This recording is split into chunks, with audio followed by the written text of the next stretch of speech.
I have to share something with you that's been on my mind all week. I've been thinking about it a lot. And I am so thankful that I'm speaking before Michelle Obama and not after. Right? Whew. So Dallas, it's a special place to me.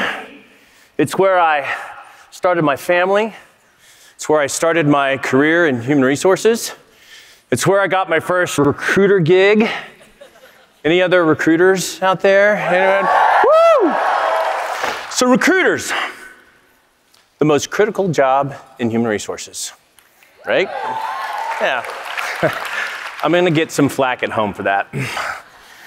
But you know, the thing about recruiters is, especially when it comes to culture, you cannot build a great culture without great recruiters. End of story, period. Right? Speaking of great recruiters, one of our great ones, Holly. There, hi, Holly. Right? So it's good that we're all coming together to get better at this. To have better cultures, we need better recruiters at events like Talent Connect. And I am so stoked to talk about the future of work and artificial intelligence and data analytics. And you've probably guessed that I am not going to talk about artificial intelligence at all. No, I'm not going to talk about anything artificial, something so real, ridiculously real or unreal, and human. And it all started with a phone call. So it went like this: hey, Dean, would you be interested in working for Patagonia? And my response was, I accept. So next thing I know, I'm in a hotel in Ventura, California, on the beach, just a few blocks from Ventura. Woo! The surf's up, by the way. It's not to check the surf report. So in Ventura, so I'm in the hotel, and I'm preparing for my interview the night after, or the next morning, and I get an email from the recruiter and says, hey, Dean, just to let you know, I'm so sorry. The interview is going to get started a little bit late. And so we've made arrangements for a surfboard and a wetsuit downstairs so you can catch a few waves in advance of the interview. And I responded, I accept. So I walk to Patagonia. And as I'm walking there, I am thinking about what it could be like to work for this place.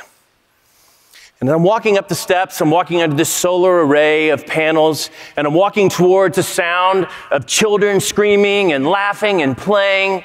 And I see this beautiful wisteria vine that connects to a mustard building that says Patagonia Reception. And I walk through the door, and I walk into this big wood desk, and there's this guy in a Hawaiian shirt with burly hair, a big smile, and I think he's playing like the ukulele or a frisbee. And I say, hi, I'm Dean. And he goes, dude, I'm Chipper Bro. Chipper Bro. Turns out he is a legend, and for those of you from Ventura, you likely know Chipper Bro. He's an incredible person. And so I said, Mr. Bro, I'm going to get some coffee in the cafe. And I walk in the cafe, and it's filled with parents and their kids on their laps. And there's this one dad, and his boy is in his lap, and he's trying to feed him oatmeal. It's all over his face, and the boy is smiling, and I'm kind of smiling. I'm thinking, where the hell am I? So I go to the interview. And it goes well. Next thing I know, I got the job. I really do get to say, I accept. And I'm stoked, because I'm working for this guy. Yeah, that's Yvonne. He's 80.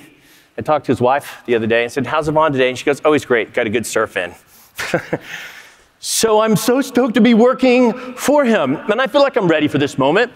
I've spent a career understanding how to do the things that you need to do when you run HR. And things have been going well. I had this article written on MIT about predictive analytics on attrition and mood. I had been working with McKinsey, and I was a keynote in the future of healthcare.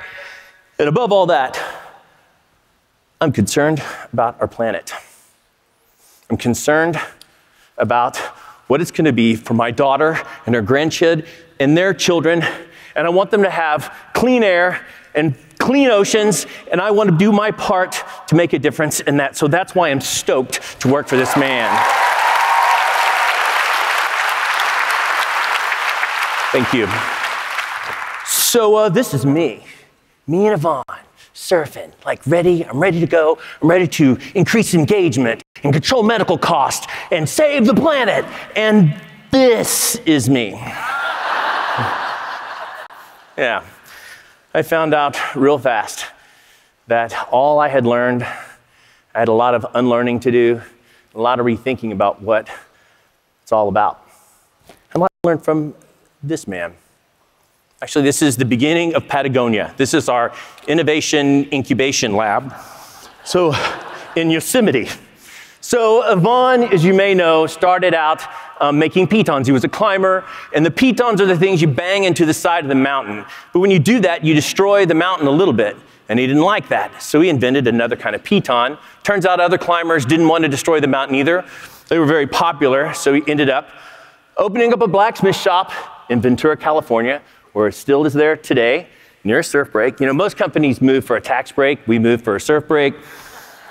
So the company grew, and his family grew, and his concern for this grew.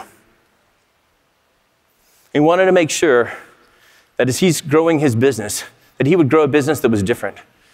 A business that could inspire, could think differently, would be an unbusiness, would think about how we handle people differently. And he wanted to do something that could save the planet. And over time, the mission of Patagonia evolved from doing less harm in the process of making the things that we make to where we are today. Simply put, as we're in business to save our home planet, there's no other reason for Patagonia to exist. Bond says there's no business if there is no planet. What's the point in having great businesses today if the ocean is polluted for your grandkids tomorrow? And we are all in for this every day.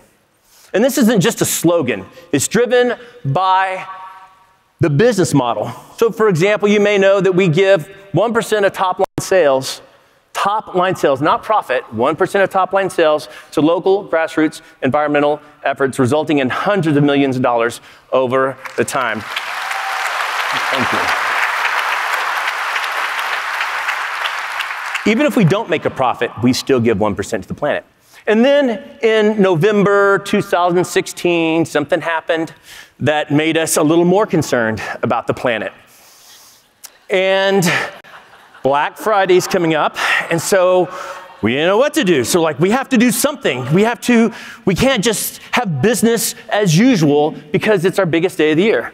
So we thought about it, and a junior marketing person, hadn't been in the company very long, said instead of 1% of the planet, let's give 100% to the planet. So on Black Friday 2016, we gave every single penny of top-line sales to the planet. $12 million in a day. $12 million.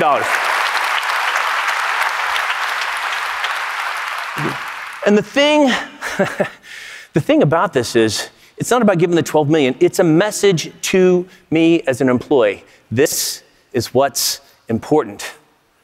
Our mission is where our mouth is and where our pocket is. We're giving away this all the time. And you know what? It upsets people sometimes. Some people are super stoked about this, and some people are super upset. But this is what we're in for every single day at Patagonia. And I know things get written about Patagonia because our voice is pretty loud, like the coolest company on the planet. Or recently, Rose, our CEO on the right, and Tim Cook were featured as the most innovative companies on the planet. Or Inc. saying our voice was very loud in 2018, but you know what? I really don't care about those things. This is what I care about, what our employees think. And they are stoked beyond belief. Super stoked. And this doesn't happen by accident. This happens because we know what we're doing. Yvonne wrote a book years ago called Let My People Go Surfing. Anyone else read Let My People Go Surfing? A few? Okay. Is it like tattered and worn the way mine is, like dog-eared? And yeah. So this is a collection of what we're about, the philosophies and guidelines and the values of Patagonia. And what I've learned, not just from the book, but my experience at Patagonia, I've learned what a value is. Every company I've ever worked for has values, right? It's in the handbook. Then I realized values are those things that you value beyond the bottom line, beyond an ROI. Just for example, raise your hand if you're a parent. Oh, a few out here. Okay? Do you value your children? So that's a value. One of your values is your children. What is the value of your children? What's the ROI on your children? Not. I have one too. My point is, if it's a value, you don't expect an ROI. You just do it because it's the right thing. You're not expecting an ROI on your children. You're doing it because you care about them and it's the right thing. That's what a value is. And that's what I think we all need to be thinking about. And everyone knows what the values are at Patagonia because we're reminded of it every single day. And I wonder, in your company, what are the values? I'm not talking about the ones that are in the book. I thought about companies I've worked with in the past. What were our values? What do we value beyond the bottom line? That's what matters. And as recruiters and leaders in HR, that's really what we're hiring to. So, of course, we get these values expressed in very ridiculous ways at Patagonia. So no surprise that for a company whose founder wrote a book called Let My People Go Surfing, we let them surf. And what this means is when the surf is up, go surf. When the powder's down, go ski. And these are real pictures of people working at Patagonia. So these are some interns who went out for a surf for a while. This is some field testing. On the bottom corner, that's our boardroom. Actually, one of several boardrooms. And the point of this is we hire people who love being outside, people who love the outdoors. So when the surf is up, they're going to surf anyway. If we didn't have a Let My People Go Surfing policy, we'd have a lot of performance action plans. So we let them surf. We let them be the humans we hired. And how cruel would that be if we hire someone who loves to surf and loves the snow and ski, and we coop them up inside in front of a screen all day? That's just cruel. And this gets reinforced in some other ways. Because at the end of the day, I like it because it's very low turnover. I call it the Hotel California. You check in and you do not check out. It's in Patagonia. And apparently other people like it too because we have about 17 college interns every year, or summer interns. We post that on our website, no advertising, nothing, and we get about 9,000 applications for those 17 positions. The ratio of our interns to applicants, actually it's harder to get an internship at Patagonia than it is to get into Harvard based on applicants. But that keeps Holly very busy. So in addition to that, we hire people who care about the planet so much, not just like care about like, I'm gonna recycle, I'm not gonna use a plastic bottle, and I'm gonna compost. They care about it deeply and they wanna do something. So this is pictures of people at Patagonia doing something, and they are protesting in support of the planet. All over the world, this is Australia and Europe, people doing things to help preserve and save the planet. So, since we hire people who love to do this as part of our values, we support that. So if they get put in jail, we'll pay for their bail. Yeah.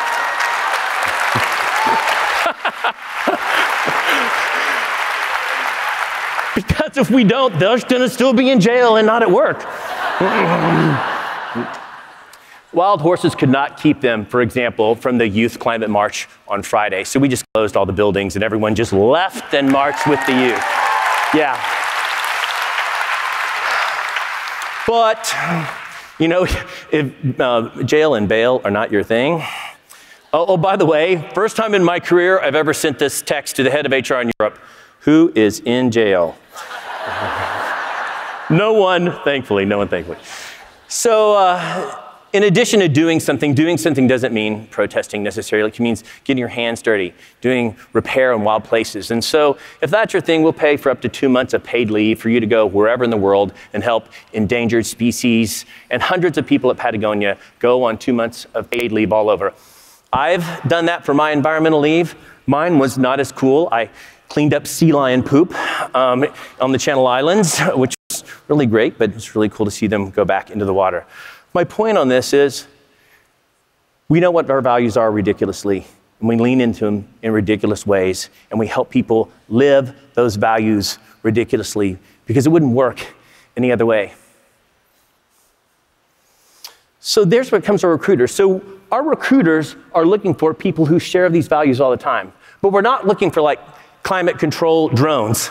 We're looking for people who bring something else to the table. We're not looking for culture fit. We're looking for culture add. And to do that, we're looking at the entire resume on LinkedIn. We want to know the whole human that we're hired. I've made posts to say, could you please tell us who you are? I don't believe that everyone in this room is just a collection of degrees and experiences, right? We're human beings. We get out and do things. We care about things. I want to know what your interests are. I want to know what you're volunteering for. I actually want to know that you're volunteering because I want to know that you care about something beyond yourself. So put those things in your profile. Let us all know the humans that we're hiring. Because at Patagonia, we believe resumes are best read from the bottom up. So then once Holly and the team hire amazing people who share the values, then we create this incredible experience, and this was mine. That's Chipper Bro, by the way. Up there, he's on the left. This is this is new hire orientation for me. I took this picture. We're all about to go surfing with my new hire cohort, and I call this Patagonia PowerPoint. So we're not big fans of it, but here's the thing. This experience continues all the way through Patagonia, all the way to the exit. For the first time in my career, I do every exit interview at the corporate office, personally. All of them. And the reason I do that is I want to personally hear the stories. First of all, I can, because it's the Hotel California, so it's very rare. So I want to hear the stories. The first question I ask isn't, why are you leaving? The first question I ask is, why did you join? And I want to know the story, what's going on with you. And the most heartbreaking exit interviews are the ones where they tell me the experience that I got was not the experience that I joined for. I didn't get to live this at Patagonia. And that's failure on our team, on the company, and I work damn hard all the time to make sure that I have as few of those heartbreaking conversations as possible. But when I look at Patagonia, this is what I see. I see kids and adults and elders all coming together for a common cause. It's the first time I've really seen that at work. This is a common sight at Patagonia. And here's, in addition to gathering, we of course surf together and climb together and get outside together. But at Patagonia, we grow old together. And we raise our children together. And of course, we protest together for this planet because every day we see these kids and we know what's important. And we learn and we grow together. And it's the first time I realized what my job is. I'm not the head of HR, CHRO. I'm the head of community. I'm a community builder. I'm building a real community because I can see it. A community made of kids and adults and parents and elders, and we respect them all, and we think they are a vibrant, important part of this community and to saving the planet. We have to see them all. Matter of fact, it makes a difference when you're trying to save the planet to get reminded of the kids and the elders. The elders need to tell the stories, and the kids need to have hope for the future. So it's in one of these learning moments that I began to think about the model of HR and get inspiration. So as you guys may know, I mentioned, we went from pitons to the company that we are today. But when we make clothes, we try to make them in a way that you'll have them forever. They're the highest quality, most durable, and if something happens, we'll repair it for free. Clothes, that they're heirlooms that you pass on. We never want to see Patagonia clothes in a landfill, ever. And if you don't want them anymore, we'll buy them back from you and resell them to someone else. And then,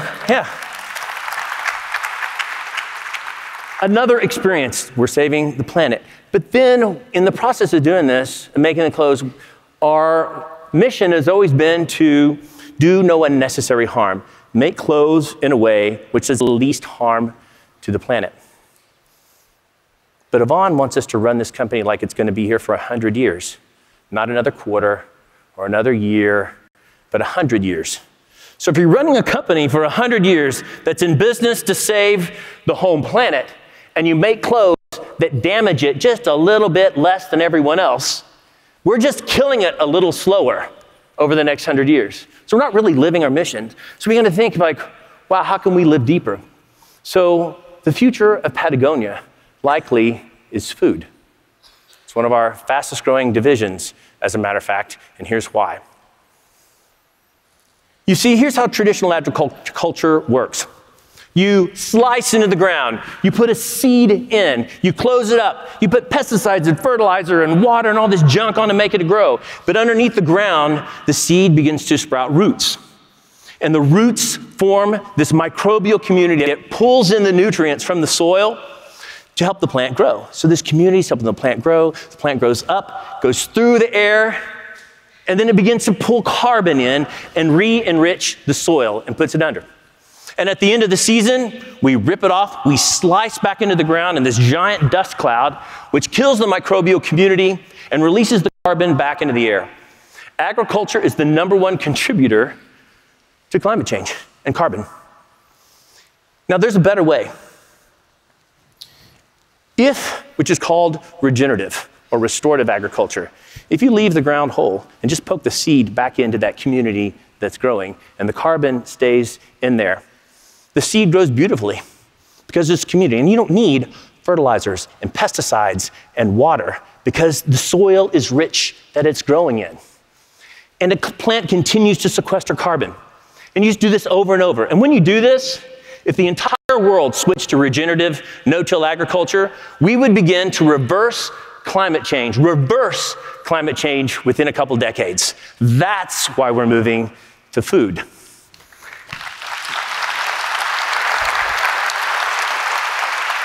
So, I thought about this, regenerative, restoring to a better state. What does that mean for human resources? Let's see. We have extractive processes. What processes are we putting back into people's lives? What process starts out with a lot of planning and a community comes together to help this thing grow? And you go through the year, and at the end of the year, it's this big slice dust cloud moment, and everyone's like, oh, and then you kind of start the whole practice again. I was like, oh yeah, that one. The annual performance review. So we made some changes to that and thought about it a lot more regeneratively. I don't want to go into that. That's a whole other conversation. We had a very conventional work week at Patagonia. And we thought differently. What could we do different? So we ended up with a 980 schedule where we, over a 2-week period, instead of 10 days, we worked 9 days, 9-hour days, and we close the home office every other Friday. Means we get 26 3-day weekends a year. As a matter of fact, this is one right now. And so employees were totally stoked on that. And we, of course, were interested in the typical things you would measure with HR. What is the impact on productivity? What is the impact on engagement? The typical extractive measures. But then we also thought, what are we putting back into people's lives? What's the impact to them? And this is what we discovered. People in every way had better relationships with their spouses, better relationships with their children, more time to go to the doctor, because I don't know about you, my doctor doesn't work on Saturdays.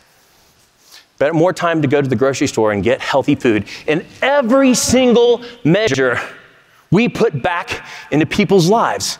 And it isn't about the 980 schedule. There's not really anything special about that.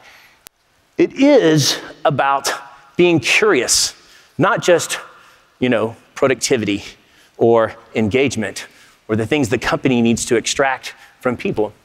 But what are we putting back into people's lives? How many of you know?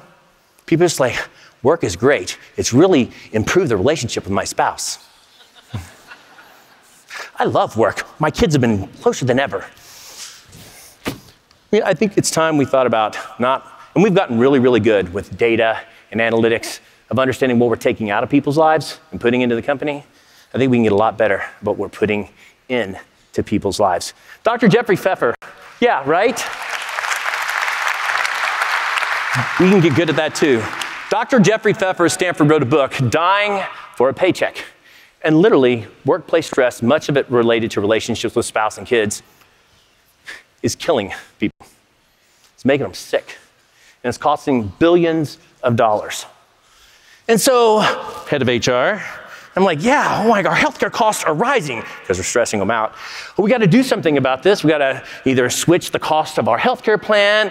And so, well, we're going to have to make people behave more like consumers. So we're going to cost share this, which stresses people out more. And it's just the cycle that continues. And that's not what happens at Patagonia. You know, we don't spend a dime on wellness programs. At Patagonia, we just simply let people live well at work. And I think that's possible. I think about the annual engagement survey. Because this is even about not just like what we're pulling out. What do you like in your discretionary effort? You're just giving us willingly. Which I think it's an and, not or. We got to have the engagement survey. I think it's a great tool. But why are those the only things we're asking? Can't we ask about what we're putting into people's lives in addition to what we're taking out and getting for the company? Here's an example. These are people at work at Patagonia. Over here, that's Jenna. She's a badass rock climber. And she's an executive at Patagonia, and she's at work. Actually, this picture, she's not at work. She's at the airport. And she's with her baby because she's nursing. And this is the nanny. So we pay, when women are nursing, we pay for the baby and a nanny to go with them if they so choose, so they can continue their career.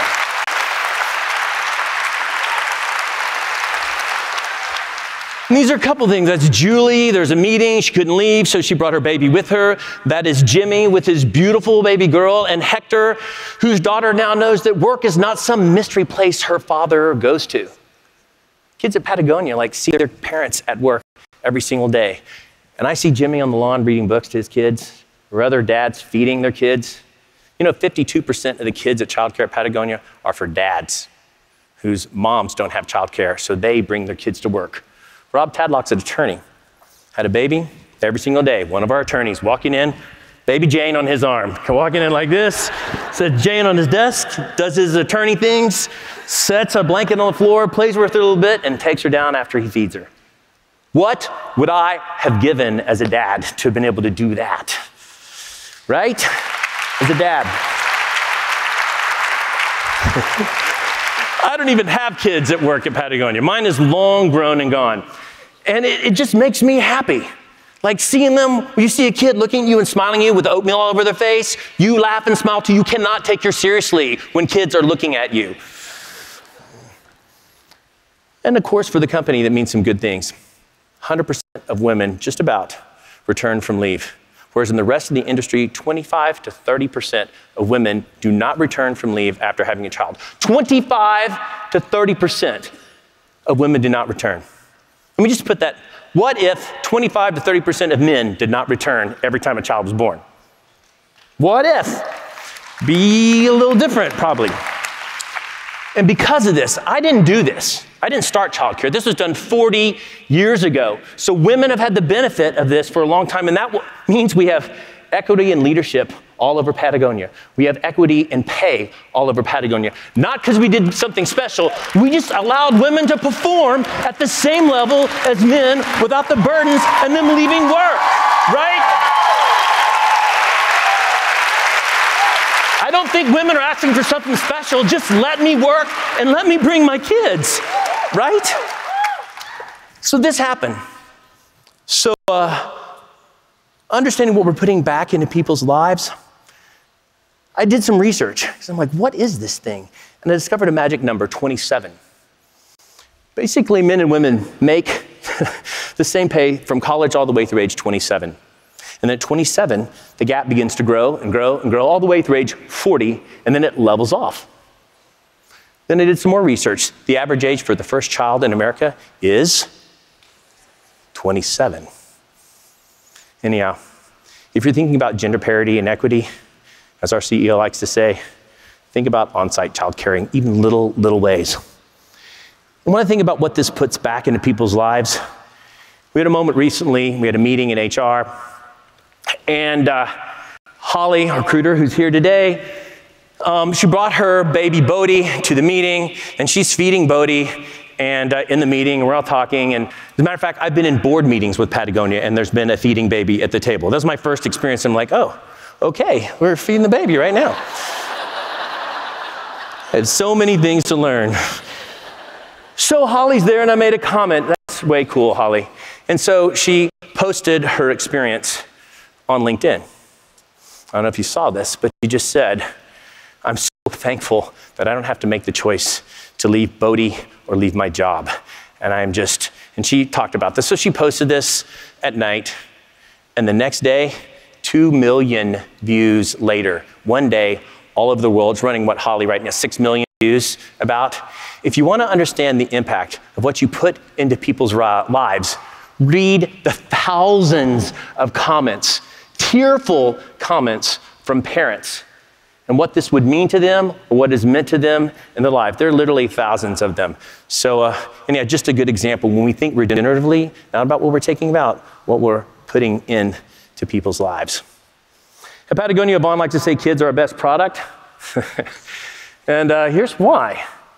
Do you know every study in the world ever published, ever, says the greatest indicator for success of a child is high quality early childhood education. The greatest indicator for success, right? Every study, this is just science. It's not my opinion, it's science. So of course Yvonne believes this, because every child at Patagonia has high quality early childhood education.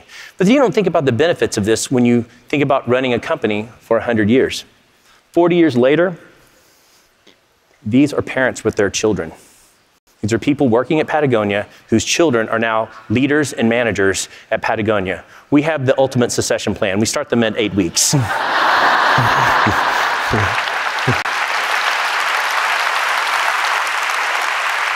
You see, this is our first head of marketing with her beautiful baby daughter, Carissa. And that's Carissa today with her daughter, who's now in childcare at Patagonia. See, sometimes when you do the right thing, I don't think Yvonne knew, and Melinda, his wife, or Jennifer, when they started childcare, the impact of what it would be 40 years later. Who thinks, are you thinking about what we're doing and what it's going to mean 40 years later, the decisions that you make, how it could still be here 40, 50 years, 100 years from now at the companies that you're at? Start to think a lot differently. So here's what I want to leave you guys with. Thinking regeneratively about talent and what we're doing for people. When you know your values and you hire them for your people, let them live them ridiculously. Let them be the humans that you hired. And here's the thing, when you know your values, find something ridiculous to support it. Like every company should have some jaw-dropping way of supporting who you are. And realize that we're not just, we're not just filling job recs to cram into job descriptions, to squeeze out performance management for some objective at the end. We're hiring human beings. We're building communities, and that's what matters. And all along the way, don't just hire for culture fit, hire for culture add. Think what else in the community you're bringing together. And when you think for 100 years, make sure that the people, perhaps their kids, are better for the experience that you're there creating for them. You know, Vaughn, he didn't start, let my people go surfing to win the war on talent. Certainly wasn't thinking about that. A lot of times, he didn't do it for ROI. When we think about ROI, I often get asked the ROI on childcare, by the way. And we have an answer. We wrote a book called Family Business. So if you want the numbers on the ROI, the real ROI on childcare, we wrote it in the book. But after being asked this question a few times, I often want to say, that is a great question. What's the ROI on your parking lot? I'm like, parking lot? We did not do an ROI on our parking lot. I'm like, okay, so why are you asking about the ROI on childcare? Values, parking lot, why is this the thing that has to have an ROI to exist? We did not have a bail policy because we read it in a white paper. We decided, Deloitte says we should do this bail policy. We should do this. And we didn't start childcare because of trend. As a matter of fact, 9% of companies have childcare, and it's going down. It's going down. So it's not a trend. But 9% of companies, we're on trend for this. 9% of companies do allow dogs on campus, and that's going up. So here's what I want to think at the end. When I think about what we put into people's lives, I think about what we put in our own lives. And I told you I grew up in Dallas. And every day, I went from Dallas and I dropped my beautiful daughter up to the Presbyterian church just blocks from here. And I drove to work with her crying and screaming.